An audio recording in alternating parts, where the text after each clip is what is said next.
Tignan nyo tong dalawang legend na to. Sa bike lane lang pala mabubuo ang love story nilang dalawa. At mukhang galit pa ang isang legend kasi sumingit ang kanyang classmate. At ito namang isang to sobrang lakas. Biruin mo 3 truck di umubra sa kanyang talent. Napapalakpak na lang tuloy si kuya sa mga nakita niya. At ito ang isa sa rason kung bakit di nyo dapat gawing racetrack ang Marilake. Si kuya muntik na sila magkita ni San Pedro at makadamay ng mga nagbivideo sa daan. Yung gusto mo lang naman magbike sa gilid, tapos ganito mangyayari sa'yo. Etong L300 na to gusto ata makita si kuyang nagbabike na nakadapa sa kanal. At ito namang SUV na ito muntik na siya maging lata sa daan. Buti na lang ginamitan niya ng Fast and the Furious tricks. Ayun, nakalusot siya. Kamote ba hanap mo? Panoodin mo tong video na to, makikita nyo na chill lang nag-drive ang driver ng sasakyan, lumingon pa siya sa kanan at kaliwa. At dahan-dahan lang naman siya kumaliwa nang biglang nagpakita tong alamat na to. Ayun, lumipad ang bebe niya sa sobrang galing niya. Natulala na lang ang driver habang tinitignan niya ang Best Player of the Year. At ito namang isang alamat na nakamiyo. Napakagaling ng moves kitang-kita nyo sa video na nasa kanan siya. Maya-maya biglang na lang siyang kumaliwa. O diba, napakagaling. Muntik pa tuloy mabangga ng truck sa likod. Makikita nyo na si alamat pa talaga yung nagagalit kasi pakanan daw siya. Nakita nyo na ba si One Punch Man? Dito ay pinagbigyan na siya ng bus pero galit pa din siya. Ayun, binigyan niya ng one-hit combo ang likod ng bus, aray ko.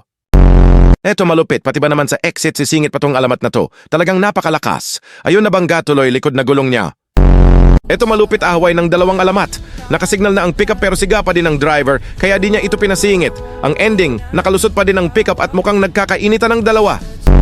Nakakita na ba kayo ng Joy Joy na naglakbay sa mahabang kalawakan? Ayun sa pulsya. Eto naman isang to counterflow na nga ang lakas pa makakindat ng mga mata niya. At talagang paulit-ulit siyang kumikindat na para bang crush niya ako. At ang ending, siya pa talaga nagagalit at gusto niya tama siya. At ito namang isang to literal na don't block the intersection. Talagang gitnang-gitna pa na para bang gusto nila makipaglaro kay kamatayan.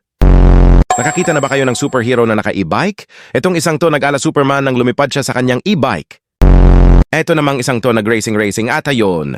Tumagos siya sa ibang dimension at nagkita na sila ni Tony Stark. At ito naman tips, para makaiwas sa LTO checkpoint, magtawag ka lang ng tropa mong foreman para buhatin ka. At ayun, wala nang pang Jollibee ang mga LTO. Ito namang naka-Innova gusto atang maging toro. Gusto niya ata sa kanya ang kalsada kaya yun lumipad na siya.